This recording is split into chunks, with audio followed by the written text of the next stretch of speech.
रानू चिड़िया अपने पति टुन्नू चिड़े के साथ अपने एक छोटे से घोंसले में रहती थी। तभी कुछ दिनों बाद जंगल में बरसात का मौसम आता है और अचानक से रात को तेज बारिश शुरू हो जाती है। उस रात बारिश की वजह से रानू और टुन्नू चिड़े का आधा घोंसला टूट जाता है। अपने घोंसले को इस तरह टूटते हुए देखकर रानू और टुन्नू काफी परेशान हो जाते हैं। ये देखिए टुन्नू जी, हमारा घोंसला टूट गया। हाँ रानू, वो तो मैं देख ही रहा हूँ।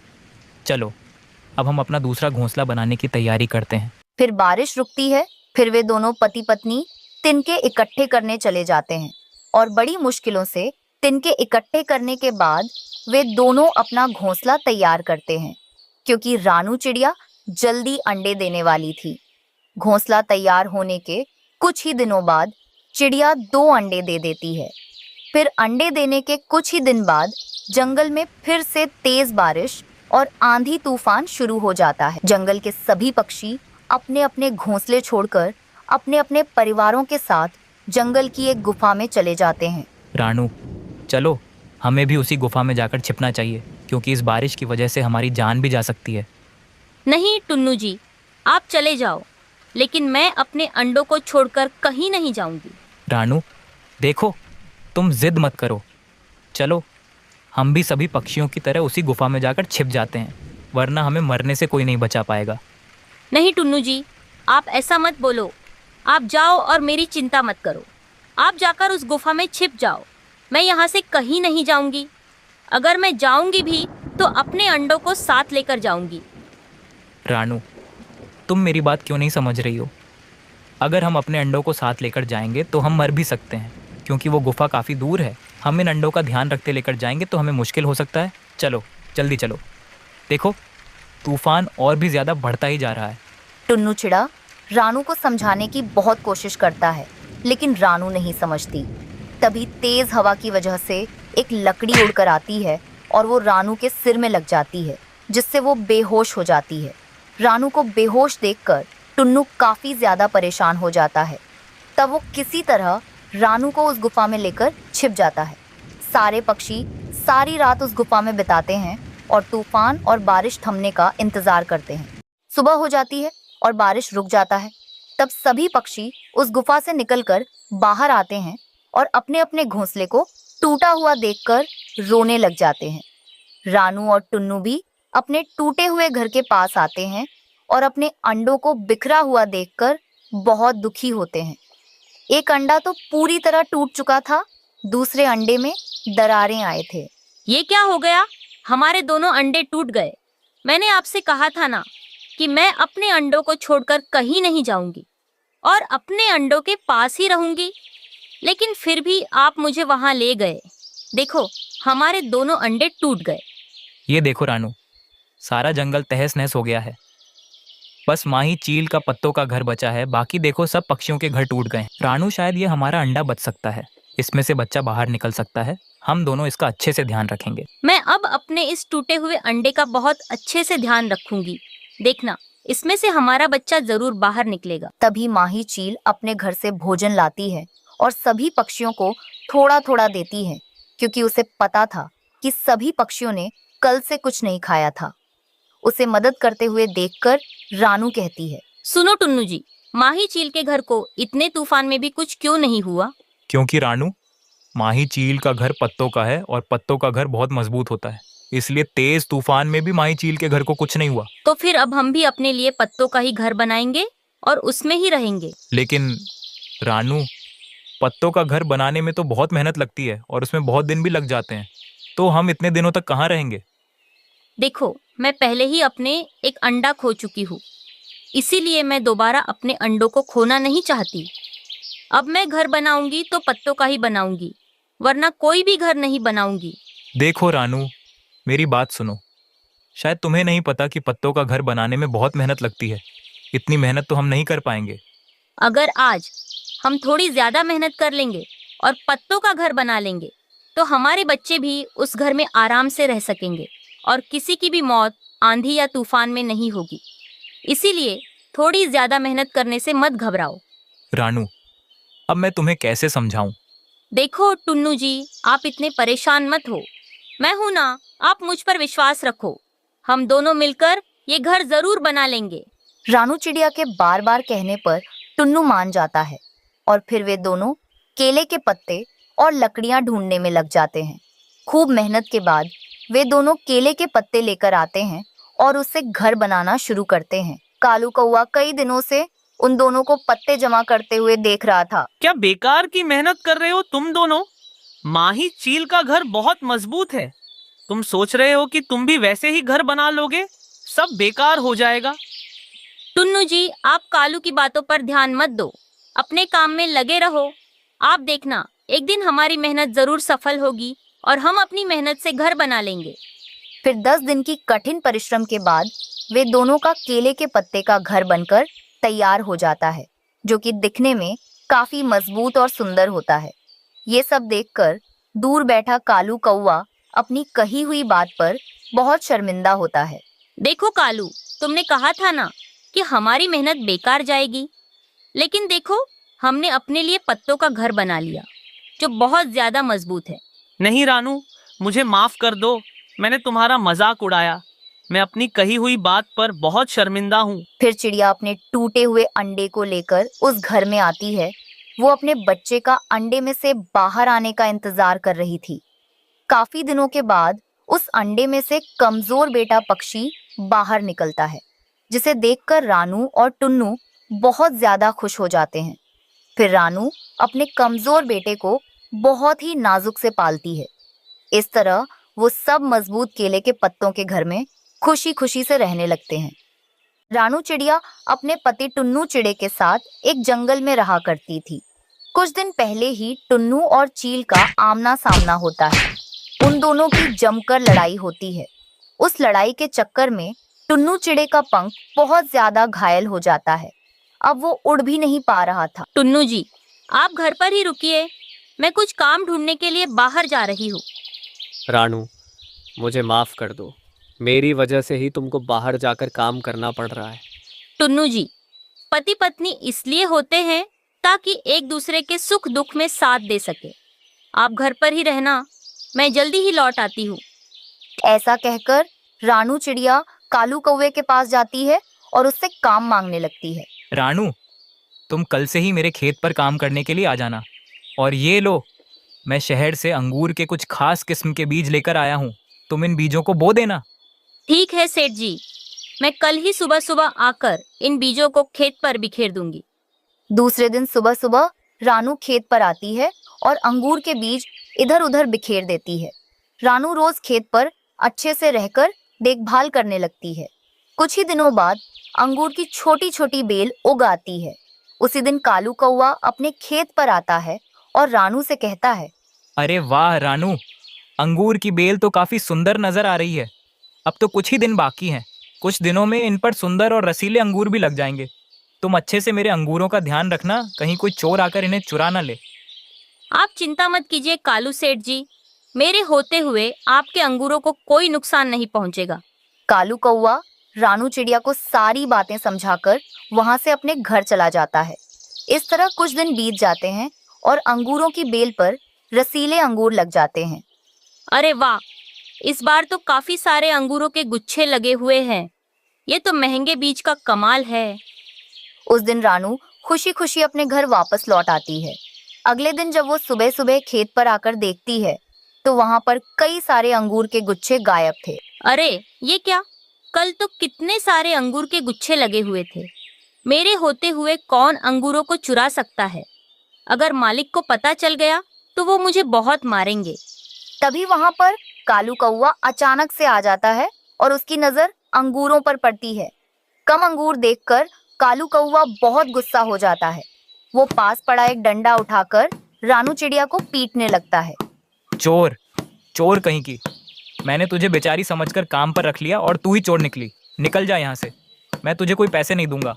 कालू मालिक, मैंने चोरी नहीं की है, मुझे एक दिन का समय दीजिए, मैं उस चोर को ढूंढ निकालूंगी। फिर कालू कौवा उसे छोड़कर वहां से गुस्से में चला जाता है। उस रात रानू खेत में छिपकर देखती रहती है कि कौन अंगूरों को चुरा रहा है। तभी अचानक आधी रात को आसमान से क्लाउड फेरी आती है और सारे अंगूरों को अपने जादू से एक टोकरी में भरने लगती है। तुम कौन हो और अंगूर क्यों चुरा रही हो? अगर कालू मालिक को पता चल गया तो हम दोनों को बहुत मारेंगे। चिड़िया, मेरा नाम क्लाउड फेरी है और मैं परियों के देश से आई हूँ। मैं रोज रात को धरती की सैर करती हूँ। जब मैं तुम्हारे खेत के ऊपर से गुजर रही थी तो मुझे ये फल खाने की बहुत इच्छा हो रही थी। मैंने उस दिन कुछ फल तोड़कर खा लिए थे और मुझे वे बहुत पसंद आए थे। इसीलिए मैं दोबारा इन फलों को लेने के लिए नीचे आई हूँ। मेरी सारी परी दोस्तों को ये मीठे फल बहुत पसंद आए। वहाँ परीलोक में ऐसे मीठे फल नहीं मिलते। क्या तुम मेरे साथ मेरे परीलोक में चलकर इन मीठे फलों की खेती करोगी? हाँ क्लाउड फेरी, अगर तुम्हें खाने का मन है तो मैं तुम्हारे लिए इनकी खेती कर सकती हूँ। फिर क्लाउड फेरी रानू को अपने साथ परीलोक में ले जाती है। यहाँ तो चारों तरफ बादल ही बादल है, यहाँ खेती कैसे होगी? चिड़िया, तुम चिंता मत करो, मैं सब कुछ अपने जादू से कर लूंगी। बस तुम अपने साथ जो अंगूर के बीज लाई हो उन्हें इन बादलों में बिखेर दो।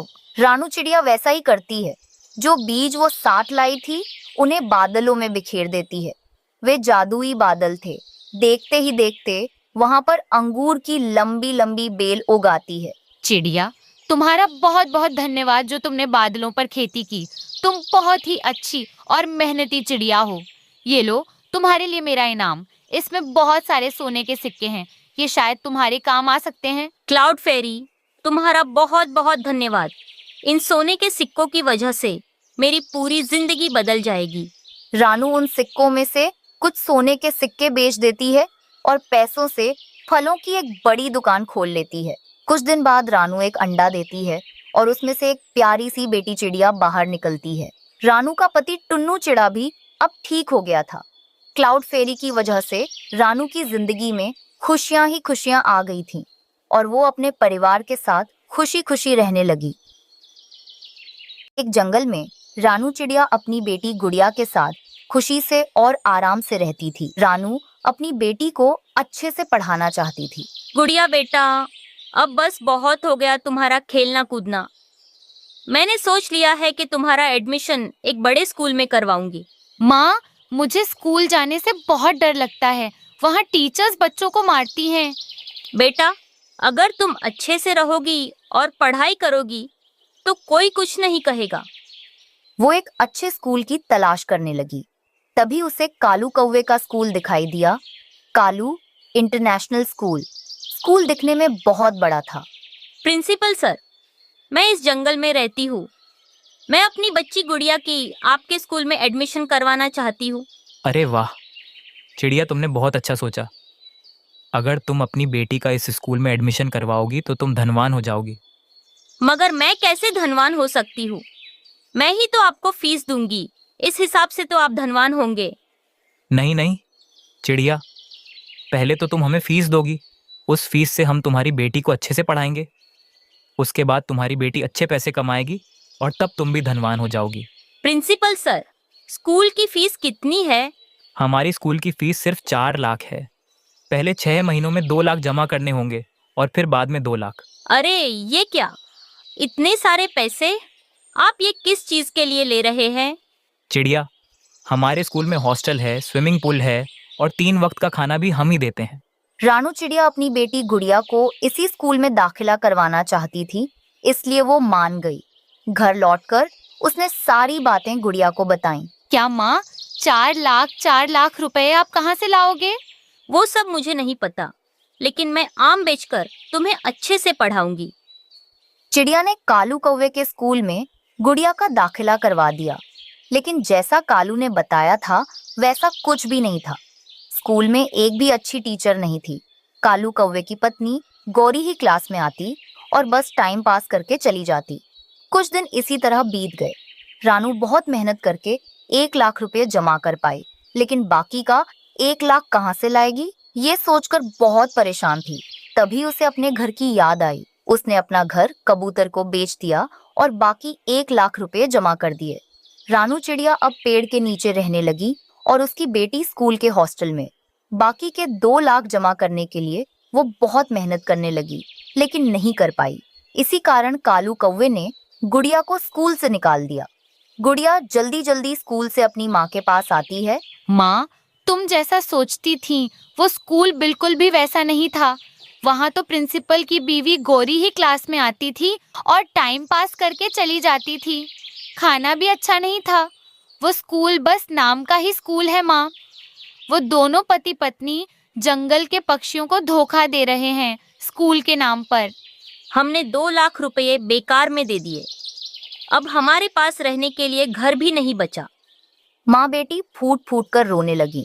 तभी उनके पास रखा एक जादुई आम बाहर निकला और उनसे कहा, रानू, मैं पहले से ही तुम्हारी तकलीफ देख रहा हूँ।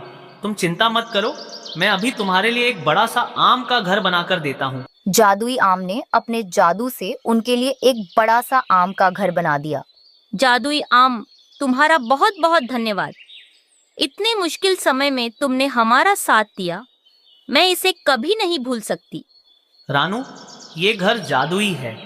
इस घर से तुम्हें रोज ढेर सारे पके हुए आम मिलेंगे। तुम इन्हें बाजार में बेचो और उन पैसों से गुड़िया को शहर के स्कूल में दाखिला दिलवाओ। उस दिन के बाद से रानू चिड़िया अपनी बेटी गुड़िया को बस से शहर के स्कूल में भेजने लगी और वे दोनों खुशी खुशी आम के घर में रहने लगे। जंगल में कभी कभी हल्की बर्फबारी हो रही थी। रानू चिड़िया ने कुछ दिन पहले ही 2 अंडे दिए थे। अब कुछ ही दिनों में वो 2 अंडों में से बच्चे बाहर निकलने वाले थे। अब इस जंगल में मेरी मदद कोई नहीं करेगा। जब से टुन्नू जी मुझे छोड़कर भगवान के पास चले गए हैं, तब से मैंने 2 वक्त की रोटी भी नहीं खाई है। मुझे जल्दी से कुछ ना कुछ काम ढूंढना पड़ेगा। इस तरह तो मैं और मेरे दोनों बच्चे भूखे ही मर जाएंगे। ऐसा सोचकर रानू चिड़िया उड़ते उड़ते इंसानों की बस्ती में चली जाती है। वहां पर वह लोगों को मोमोज खरीदकर खाते हुए देखती है। अरे वाह, ये कौन सी चीज है जिसको खाने के लिए लोगों ने ठेले के पास भीड़ लगा रखी है? अच्छा, इस चीज का नाम मोमो है। क्यों ना मैं भी मोमोज बनाना सीख लूं और जंगल के पक्षियों के लिए जंगल में मोमोज का ठेला लगा लूं। फिर रानू चिड़िया जल्दी से अपने घर लौट आती है। दूसरे दिन वह सुबह सवेरे उठकर ढेर सारे मोमोज बना लेती है और जंगल में मोमोज का ठेला लगा लेती है। आओ पक्षियों, आओ, मेरे पंख के बने हुए गर्मागर्म मोमोज खाओ। ऐसे मसालेदार वाले मोमोज तुम सबने कभी खाए नहीं होंगे। मेरे बनाए हुए मोमोज खाकर तुम सब दूसरा चाट खाना ही भूल जाओगे। रानू की आवाज सुनकर वहां पर लूसी कबूतरी आती है। रानू, एक प्लेट मोमोज मुझे भी देना। देखूं तो तुमने मोमोज कैसे बनाए हैं। हाँ हाँ लूसी, क्यों नहीं, तुम खाकर देखना। अगर अच्छे लगे तो दूसरे पक्षियों को भी मेरे ठेले के पास भेजना। फिर चिड़िया एक प्लेट मोमोज में तीखी लाल चटनी डालकर कबूतरी को दे देती है। लूसी कबूतरी मजे से मोमोज खाने लगती है। अरे वाह रानू, तुमने तो बहुत ही स्वादिष्ट मोमोज बनाए हैं। तुम्हारे हाथ के मोमोज और तीखी चटनी खाकर मजा ही आ गया। मैं अभी जाकर सभी पक्षियों को तेरे ठेले पर मोमोज खाने के लिए भेजूंगी। इस तरह देखते ही देखते रानू का मोमोज का ठेला पूरे जंगल में मशहूर हो जाता है। पक्षी रानू के मोमोज खाने के लिए सुबह से ही ठेले के पास लाइन लगाकर खड़े हो जाते हैं। जब से रानू ने मोमोज का ठेला जंगल में लगाया है, तब से पक्षी हमारा समोसा चाट खाना ही भूल गए हैं। हाँ कालू जी, हम दोनों समोसे के ठेले के पास खड़े बस मक्खियां ही मारते रहते हैं। कोई भी ग्राहक हमारे पास समोसा चाट खाने के लिए नहीं आ रहा है। अगर ऐसा ही चलता रहा तो हमारा ठेला बंद हो जाएगा। फिर हम दोनों को भूखे मरने की नौबत आ जाएगी। हमें जल्द से जल्द कुछ करना पड़ेगा। हाँ कालू, हमें रानू का कुछ ना कुछ करना पड़ेगा। मेरे पास एक बहुत अच्छा उपाय है। ऐसे कहकर गौरी कालू के कान में उपाय बताती है। दूसरे दिन रानू चिड़िया हर रोज की तरह अपना मोमोज का ठेला लगाती है। अरे अरे, ये क्या हो गया मेरे पंखों को? कोई मेरी मदद कर दो, मुझे अस्पताल पहुंचा दो। रानू चिड़िया दूर से कालू को देखकर घबरा जाती है। अरे ये क्या हो गया कालू भैया को? मुझे अभी जाकर उनकी मदद करनी होगी। ऐसा सोचकर चिड़िया अपना मोमोज का ठेला छोड़कर जल्दी से कालू कौवे के पास जाती है। अरे कालू भैया, आपको क्या हुआ? आप ठीक तो हो ना? अरे रानू, मुझे कुछ नहीं हुआ। मैं समोसे बना रहा था, तभी थोड़ा सा तेल मेरे पंखों पर गिर गया। अब ठीक हूँ, तुम जाओ जाकर अपना ठेला संभालो। उतनी देर में गौरी कौवी रानू के मोमोज की चटनी में पेट खराब करने वाली दवाई मिला देती है। रानू इस चाल से अनजान थी और वे वापस आकर मोमोज बेचने लगती है। धीरे धीरे शाम हो जाती है। देखते ही देखते रानू के ठेले पर पक्षियों की भीड़ लग जाती है। रानू, सच सच बताओ, तुमने मोमोज में क्या मिलाया है? जब से हमने मोमोज खाए हैं तब से हमारे पेट में बहुत दर्द हो रहा है। रानू, मैंने सुबह तुम्हारे ठेले से मोमोज खाए थे, तब से मुझे बहुत उल्टियां हो रही हैं। सच सच बताओ, तुमने क्या मिलावट की है? देखते ही देखते रानू के ठेले पर पक्षियों की भीड़ लग जाती है। अरे नहीं नहीं पक्षियों, मैं कुछ क्यों मिलाऊंगी? ये मोमोज तो मेरी रोजी रोटी है। अगर मैं मिलावट करूंगी तो मोमोज कैसे बेचूंगी? रानू सब पक्षियों को समझाने की कोशिश करती है, लेकिन कोई उसकी बात नहीं सुनता। सभी पक्षी मिलकर उसका ठेला तोड़ देते हैं। बेचारी रानू चिड़िया रोते हुए अपने ठेले को टूटते हुए देखती रहती है। देखा कालू जी, मेरा कमाल। मैंने कहा था ना, रानू के ठेले को पक्षियों से ही तुड़वा दूंगी। हाँ गौरी, तुमने बहुत सही किया। कल से पक्षी हमारे पास समोसा चाट खाने के लिए ज़रूर आएंगे। उन दोनों की बातें कबूतर सुन लेता है। शर्म आनी चाहिए तुम दोनों को। एक गरीब माँ मेहनत करके मोमोज बना रही थी और तुम दोनों से ये सहन नहीं हुआ। इससे पहले कि मैं तुम दोनों के बारे में जंगल के पक्षियों को बोलकर जंगल से भगा दूं, जाओ और रानू से माफी मांग लो। कबूतर की बातें सुनकर गौरी और कालू डर जाते हैं और जल्दी से रानू के पास जाकर माफी मांगते हैं। रानू चिड़िया बड़े दिल से माफ कर देती है। अब जंगल के सभी पक्षियों को पता चल जाता है कि इसमें रानू की कोई गलती नहीं थी। कुछ दिनों बाद रानू के 2 अंडों में से बच्चे बाहर निकलते हैं। फिर चिड़िया अपने दोनों बच्चों के साथ खुशी खुशी जीवन बिताने लगती है। एक जंगल में तरह तरह के पक्षी अपने अपने लिए घोंसले बनाकर खुशी से रहते थे। उसी जंगल में गर्मी कहर बरसा रही थी। अब वहां रहना बहुत मुश्किल हो गया था। कितनी गर्मी हो रही है।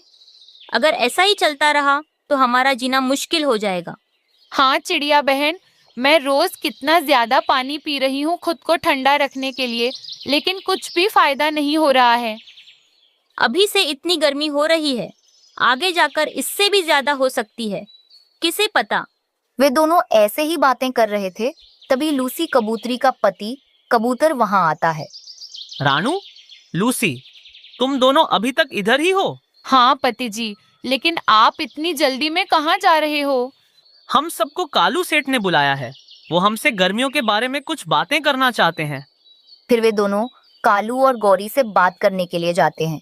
वहां पर मिट्ठू तोता पहले से ही मौजूद था। दोस्तों, हमारे जंगल में गर्मी खैर बरसा रही है। बाहर जाकर कोई भी पक्षी काम तक नहीं कर पा रहा है। हमारे जंगल में कई सारे पक्षी गर्मी में काम करते करते मर रहे हैं। हाँ कालू सेठ जी, इस गर्मी की वजह से मेरी छोटी सी गुड़िया बेटी बहुत बीमार है। बीमार पक्षियों के लिए इस जंगल में इलाज मिलना भी बहुत मुश्किल है। क्या हम सब इस जंगल को छोड़कर दूसरे जंगल जा सकते हैं? नहीं रानू, इस जंगल को छोड़कर हम कहीं नहीं जाएंगे। जैसा भी हो, ये हमारा जंगल है। हम सबको यहीं रहना पड़ेगा। तुम सब इतनी गर्मी में बाहर ज्यादा मत निकला करो। अच्छे से पानी पीते रहो और घर पर ही रहो। फिर वे सब वहां से चले जाते हैं। सिर्फ ये बोलने के लिए सेठ जी ने हमें बुलाया था? ये सब तो हमें पहले से ही अच्छे से पता है। वो अमीर कौवे हैं, वो कुछ भी कह सकते हैं, लेकिन हम गरीबों को बारिश हो या गर्मी, कुछ खाने के लिए बाहर निकलना ही पड़ेगा। ऐसे ही कुछ दिन बीत जाते हैं। खड़ी धूप की वजह से जंगल के सारे घोंसलों में आग लग जाती है। रानू चिल्लाते हुए, अरे ये क्या पक्षियों, हमारे घोंसलों में आग लग गई। कोई भी अगर घर में हो तो जल्दी से बाहर आ जाना। जैसे ही रानू चिड़िया चिल्लाती है, सभी पक्षी अपने अपने घोंसलों से जल्दी से बाहर निकल जाते हैं। रानू, तुम सही समय पर आकर हम सबकी जान बचा ली, वरना हम सब अपनी जान गंवा बैठते। खड़ी धूप की वजह से हमारे सारे घर जलकर राख हो गए हैं। अब हम कहाँ जाएंगे, कहाँ रहेंगे? हम सब ये जंगल छोड़कर तो नहीं जा सकते। ये हमारा जंगल है। हम सब इस जंगल में ही कोई अच्छी जगह तलाश करके उधर ही अपने अपने लिए घोंसले बना लेंगे। फिर वे सब ऐसा ही करते हैं। और जंगल में ही अच्छी जगह तलाशने लगते हैं। ये जगह बहुत अच्छी है, हम सब यहीं अपने अपने लिए घोंसले बना लेंगे। मगर कालू सेठ जी, हम सब यहाँ नहीं रह सकते। अरे रानू, तुम ऐसा क्यों कह रही हो? कालू सेठ तो बिल्कुल सही कह रहे हैं। ये रानू पगला गई है। ये खुद को महान समझती है। ये सोचती है कि यही ठीक बोल रही है, लेकिन ये एक तो गरीब और बहुत ज्यादा गवार है। गोरी मालकिन, मैं गरीब जरूर हूँ, लेकिन गवार नहीं। गर्मी का कहर बहुत ज्यादा हो रहा है। अगर वहाँ हमारे घोंसलों में आग लग सकती थी, तो यहाँ भी लग सकती है। अब तुम क्या करना चाहती हो? कालू सेठ जी, यहाँ पर भी घोंसले बनाना ठीक नहीं है, क्योंकि ये पूरा जंगल ही एक जैसा है। रानू, तुम मुझसे ही जुबान लड़ा रही हो। अगर तुम्हें ऐसा ही लगता है तो तुम कहीं और जाकर अपना घोंसला बना सकती हो। फिर रानू अपनी बेटी को लेकर दूर चली जाती है। वहां पर एक बड़ी सी नदी थी। कोई भी मेरी बात क्यों नहीं मान रहा है? अगर वहाँ खतरा हो सकता है, तो यहाँ भी हो सकता है। तभी गुड़िया को पानी के ऊपर तैरता हुआ एक बांस का लकड़ी दिखाई देता है। माँ, ये देखिए, ये बांस की लकड़ी पानी में नहीं डूब रही, बल्कि पानी के ऊपर तैर रही है। अपनी बेटी की बात सुनकर रानू चिड़िया को एक अच्छा उपाय सूझता है। अगर बांस की लकड़ी पानी के ऊपर तैर रही है, तो इससे बनाया हुआ घर भी नहीं डूबेगा। रानू तुरंत ये बात लूसी कबूतरी को बताती है। अरे वाह रानू, तुम तो बहुत ही होशियार हो। हम सब ऐसा ही करेंगे। हम सब अपने लिए बांस की लकड़ियों से पानी के ऊपर घर बनाएंगे। मगर लूसी, इन सब के लिए मुझे सभी पक्षियों की मदद चाहिए। फिर रानू सभी पक्षियों के पास जाकर बांस के घर के बारे में बताने लगती है। सभी पक्षी दूर दूर से बांस की लकड़ियां इकट्ठा कर लेते हैं। रानू उन लकड़ियों से सबके लिए कई सारे बांस के घर बना देती है। वे सभी घर बिना पानी में डूबे तैर रहे थे। रानू चिड़िया की होशियारी की वजह से सभी पक्षी गर्मी के कहर से बच जाते हैं। वे सभी आग से दूर पानी के ऊपर बांस के घरों में खुशी खुशी रहने लगते हैं।